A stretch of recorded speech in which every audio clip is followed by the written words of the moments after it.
हाँ तो भाई कल के दिन कहीं ना कहीं इस बात पे पूरे तरीके से मोहर लग चुकी है कि रोहित शर्मा के टेस्ट क्रिकेट से रिटायर होने के बाद वो शुभमन गिल ही होंगे जो टेस्ट क्रिकेट में लंबे वक्त तक भारतीय टीम की कप्तानी संभालेंगे। वैसे अभी तक बीसीसीआई या फिर किसी भी बीसीसीआई के ऑफिशियल मेंबर की तरफ से इस चीज को लेकर कोई भी ऑफिशियल स्टेटमेंट सामने नहीं आया है, लेकिन यह कंफर्म हो चुका है कि 23 या फिर 24 मई को इस चीज को ऑफिशियली अनाउंस कर दिया जाएगा कि इंडियन टेस्ट टीम के नए कप्तान होंगे none other than Shubman Gill. Gautam Gambhir, Ajit Agarkar की ऑलरेडी बात हो चुकी है शुभमन गिल से, उनको ऑलरेडी ये कन्वे कर दिया गया है कि आप ही अब टेस्ट क्रिकेट में भारतीय टीम की कप्तानी संभालेंगे। तो बस 23 या फिर 24 मई तक रुक जाइए, ऑफिशियली जैसा मैंने कहा इस चीज का अनाउंसमेंट भी हो जाएगा। आप लोग इस फैसले से खुश हैं या फिर नाखुश, कमेंट सेक्शन में बता दीजिएगा। इससे आगे बढ़े तो कल के दिन आरसीबी के लिए कुछ बहुत ही बुरी खबरें सामने आई। जैसा कि आप जानते ही हैं कि हाल ही में जो भारत और पाकिस्तान के बीच टेंशन चल रही थी, जिसकी वजह से आईपीएल को स्थगित कर दिया गया था, जिसको लेकर यह खबर भी सामने आई है कि थर्सडे या फिर फ्राइडे से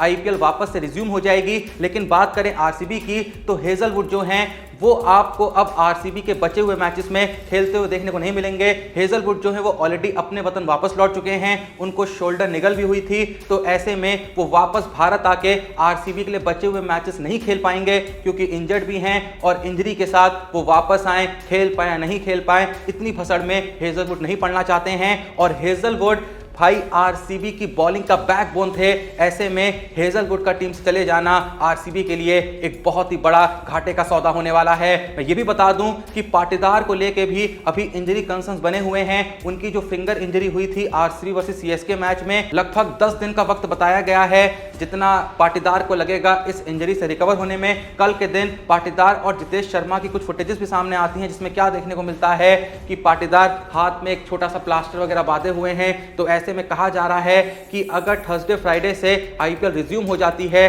तो शायद शुरुआती एक आध मैचों के लिए पाटीदार भी आरसीबी के लिए खेलते हुए देखने को ना मिलें। बाकी बात करें आईपीएल 2025 के वापस से रिज्यूम होने की, तो मैं बता दूं कि बीसीसीआई ने ऑलरेडी सभी टीमों को यह कह दिया है कि आप अपने सभी प्लेयर्स को असेंबल कर लीजिए, जहां जहां प्लेयर्स जा चुके हैं उनको वापस बुला लीजिए, जो भी आपका कोचिंग स्टाफ है, मैनेजमेंट का स्टाफ है, उनको भी एकत्रित कर लीजिए, और जो ओवरसीज प्लेयर वापस अपने घर लौट चुके हैं उनमें से जितने प्लेयरों को आप वापस बुला सकते हैं, जल्द से जल्द ट्यूसडे तक का टाइम दिया गया है अपने सभी प्लेयरों को असेंबल करने के लिए। यह भी कहा जा रहा है कि अब जो बचे हुए आईपीएल 2025 के मैचेस हैं इनको बहुत ही जल्दी कराया जाएगा। मोस्ट ऑफ द दिन हमको 2-2 मैचेस होते हुए देखने को मिलेंगे, और यह भी कंफर्म हो चुका है कि आईपीएल 2025 का जो फाइनल है वो 30 मई को खेला जाएगा। खैर अब आईपीएल 2025 से आगे बढ़े तो भाई कल के दिन एक बहुत ही अजीबोगरीब और एक बहुत ही बड़ी खबर सामने आती है। जैसा कि आप जानते हैं कि हाल ही में इस खबर ने बहुत ही ज्यादा तूल पकड़ रखा है कि विराट कोहली भी टेस्ट क्रिकेट से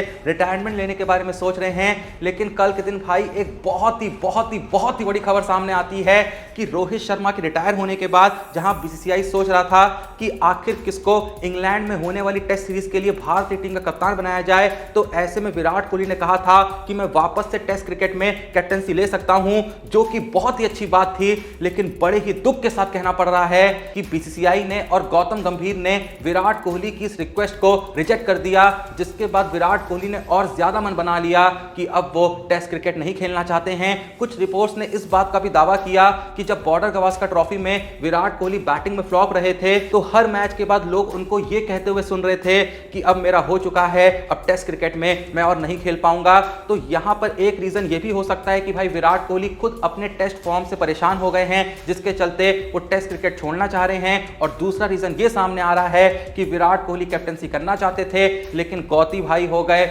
और बीसीसीआई वाले हो गए, वो चाह रहे हैं कि किसी यंग बंदे को इंडियन टीम का कप्तान बनाया जाए, कोई टेम्पररी सॉल्यूशन यहां पे ना देखा जाए। ऐसे में वो विराट कोहली को वापस कप्तान नहीं बनाना चाहते हैं और शुभमन गिल ही वो प्लेयर होंगे जो टेस्ट क्रिकेट में भारतीय टीम की कप्तानी संभालेंगे। फिलहाल चारों तरफ से भाई पूरी कोशिश करी जा रही है विराट कोहली को टेस्ट क्रिकेट से रिटायरमेंट लेने से रोकने के लिए, जहां कल के दिन ब्रायन लारा ने खुला अपने सोशल मीडिया पे ये स्टेटमेंट दे दिया कि टेस्ट क्रिकेट को विराट की जरूरत है, उसे मनाया जाएगा, वो टेस्ट क्रिकेट से रिटायर नहीं होगा, वो अपने बचे हुए टेस्ट करियर में 60 से ऊपर एवरेज रख के जाएगा। इवन माइकल क्लार्क ने भी कल के दिन स्टेटमेंट दिया कि मुझे उम्मीद है कि ये सब जो अफवाहें चल रही हैं विराट कोहली को लेके, ये सच नहीं है। मुझे लगता है कि विराट के पास अभी भी काफी टेस्ट रन्स बाकी हैं और जिस भी टीम में वो होता है वो टीम और बेहतर अपने आप ही हो जाती है। ये हम भी जानते हैं, ये दुनिया भर के बड़े बड़े एक्सपर्ट्स भी जानते हैं। अब विराट कोहली आखिर में क्या फैसला लेते हैं ये तो वक्त ही बताएगा।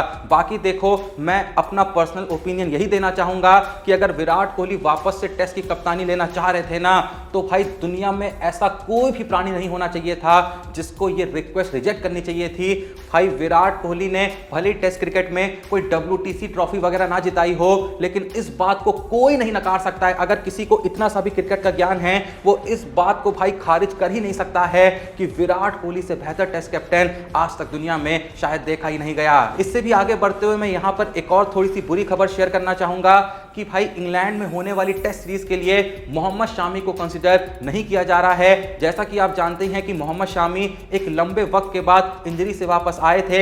IPL 2025 में उनकी परफॉर्मेंस बहुत ही ज्यादा खराब रही। कई मैचेस में वो 4 ओवर में 50, 60, 70 रन दे के आए हैं। तो ऐसे में हर किसी को ये लगने लगा है कि ये शामी वैसा शामी नहीं रह गया है जैसा कि वो एक वक्त हुआ करता था। लेकिन फिर भी मैं कहना चाहूंगा भाई देखो, T20 की बात अलग है। शामी भले ही 134, 135 की स्पीड से बॉल फेंक पा रहे हैं, लेकिन उसके बावजूद भी आप उनको टेस्ट में लेके जाइए, क्योंकि बंदे के पास एक रॉ पेस है, बंदे को स्विंग कराना आता है, नई बॉल से भी पुरानी बॉल से भी रिवर्स स्विंग कराना आता है। तो ऐसे में आपके पास टेस्ट क्रिकेट में पेस ऑप्शंस के मामले में कोई बहुत अच्छे ऑप्शंस तो अवेलेबल है नहीं।